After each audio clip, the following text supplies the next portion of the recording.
बिस्मिल्लाहिर्रहमानिर्रहीम। अस्सलाम वालेकुम। मैं हूं ज्वेरिया और आप देख रहे हैं ज्वेरिया फूड रेसिपीज़। आज मैं आपके लिए कोफ्ता पुलाव की बहुत ही मज़ेदार सी रेसिपी लेकर आई हूं। आपने बीफ पुलाव खाया होगा, चिकन पुलाव खाया होगा, लेकिन मैं आज आपके लिए कोफ्ते का पुलाव लेकर आई हूं। बहुत ही टेस्टी बनता है। आप इस मेथड से ज़रूर ट्राई कीजिएगा, आपको बहुत ही मज़ेदार लगेगा। बकरा ईद के गोश्त से मैंने कोफ्ते बनाकर फ्रीज़ किए हुए थे, तो मैंने उन्हीं से पुलाव तैयार कर लिया है। रेसिपी स्टार्ट करते हैं। तो यहाँ पर देखिए कोफ्ते मैंने फ्रीज़ किए हुए थे, इनको ना निकाल के मैंने बाहर रख दिया। इनकी सारी जो बर्फ़ है ना वो मेल्ट हो चुकी है। अब हमने एक बारीक सा ना कपड़ा लेना और उसमें हमने कोफ्ते डाल देने और ऊपर से ना गिरा लगा देनी है।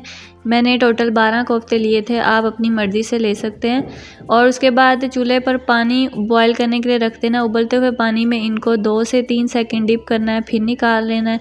इसी तरह आपने इनको 3 से 4 मरतबा इसी तरह डिप करके निकाल लेना है, ताकि ये ना थोड़े से हार्ड हो जाएं और जब हम इनको मसाले में भूनें तो ये टूटे नहीं। तो यहाँ पर देखें चिमटे का इस्तेमाल कर सकते हैं अगर आपका हाथ जल रहा है तो ये 3 से 4 दफ़ा मेथड हमने कर लिया है। तो ये देखें कोफ्ते थोड़े से हार्ड हो चुके हैं और इनका जो ये पानी है ना, इनको आपने साइड पे रख लेना। इसको मैं बताऊंगी कि इसका आपने क्या करना है, आपने इसको ज़ाया नहीं करना।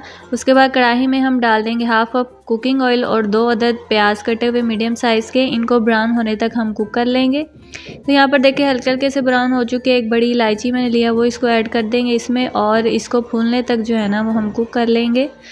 तो यहाँ पर देखें जो बड़ी इलायची है वो फूल चुकी है। थोड़ा सा पानी डालकर ढक्कन लगा देंगे तड़का लगाने के लिए, ताकि चावलों का कलर जो है वो अच्छा आए। तो यहाँ पर देखें थोड़ा सा हम नमक डाल देंगे जायके के मुताबिक, ताकि जो छींटे आना है ना वो बंद हो जाए। उसके बाद मैंने इसमें डाल दिया 1 टेबलस्पून अदरक लहसुन का पेस्ट और थोड़े से मैंने खड़े मसाले लिए, जिसमें तेज़ पत्ता है, बादियान का फूल है, सिनेमन है, ज़ीरा है और काली मिर्ची है। इन सारी चीज़ों को डालकर अच्छे से मिक्स कर लेंगे और कुक होने तक फ्राई कर लेंगे। उसके बाद 2 मैंने बड़े जो है ना टमाटर लिए थे, उनको कट कर लिया, इसको ऐड कर देंगे, ढक्कन लगा देंगे ताकि जो टमाटर है ना वो अच्छे से गल जाए।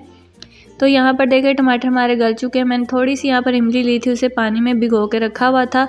इस तरह से मसल कर गुठलियों समेत इमली को इसमें ऐड कर देंगे। इमली को डालने के बाद 30 से 40 सेकंड पका लेंगे और लाल मिर्च का पाउडर डाल देंगे हाफ़ टेबल स्पून। इसमें सिर्फ नमक और लाल मिर्च ही जाएगी और कोई भी हमने मसाला ऐड नहीं करना। उसके बाद जो हमने कोफ्ते जो स्टीम करके रखे हुए थे उनको ऐड कर देंगे और हल्का हल्का सा मिक्स कर लेंगे ताकि ये टूटे नहीं। तो ढक्कन लगाकर इन्हें अच्छे से कुक कर लेंगे। कोफ्ते आपने ऑयल में फ्राई करके ना इसमें नहीं डालने। यही जो है वो रेसिपी का जो मेथड है मैं बता रही हूँ कि आपने डायरेक्ट जो है ना कच्चे कोफ्ते इसमें ऐड करने हैं, ताकि इनका जो सारा फ्लेवर है ना वो मसाले में अच्छे से घुल मिल जाए और ये टूटेंगे भी नहीं। तो यहाँ पर देखिए जो पानी में हमने कोफ्तों को स्टीम किया था ना, वही आपने पानी ऐड करना है। 2.5 गिलास जो है मैंने पानी ऐड किया। इसमें मिर्चों को कट लगाकर ऐड कर देंगे। आपके चावल जितना पानी लेते हैं आप उतना ऐड कर सकते हैं। 4 मिर्चें मैंने इसमें ऐड कर दी। बॉयल आने तक इसका ढक्कन लगा देंगे। अब देखिए पानी में जो है वो बॉयल आ चुका है। इसमें हम चावल ऐड कर देंगे।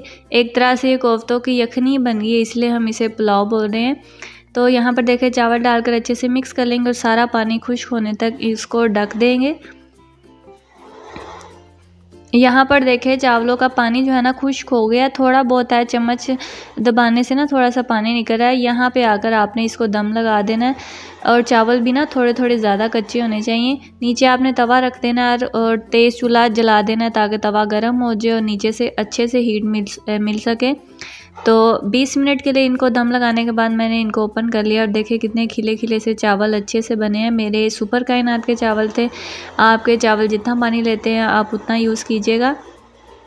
तो देखिए कितने मज़ेदार लग रहे हैं। अब हम इन्हें डिश आउट कर लेते हैं। तो देखिए जी माशाल्लाह बहुत ही मज़ेदार सा हमारा कोफ्ता पुलाव तैयार है। आप इस रेसिपी को ज़रूर ट्राई कीजिएगा। आपके घर में भी शायद आपने कोफ्ते बनाकर फ्रीज़ किए हो, तो आप ये पुलाव बनाकर ट्राई कीजिएगा और मुझे कमेंट में बताइएगा कि आपको ये रेसिपी कैसी लगी है। अगर आपको ये वीडियो अच्छी लगी है तो मेरी वीडियो को लाइक कीजिएगा, शेयर कीजिएगा, चैनल को सब्सक्राइब कीजिएगा। आपकी तरफ से ये हमारी हौसला अफजाई होती है। मैं और मेरी अम्मी बहुत ही मेहनत से ये वीडियो बनाते हैं और एडिटिंग वगैरह करके हम अपलोड करते हैं। तो आप इसको ज़्यादा से ज़्यादा शेयर करिए ताकि हमारी हौसला अफजाई हो सके और हम आगे भी ऐसी वीडियो देते रहें। चैनल को सब्सक्राइब कीजिएगा। अल्लाह हाफिज़।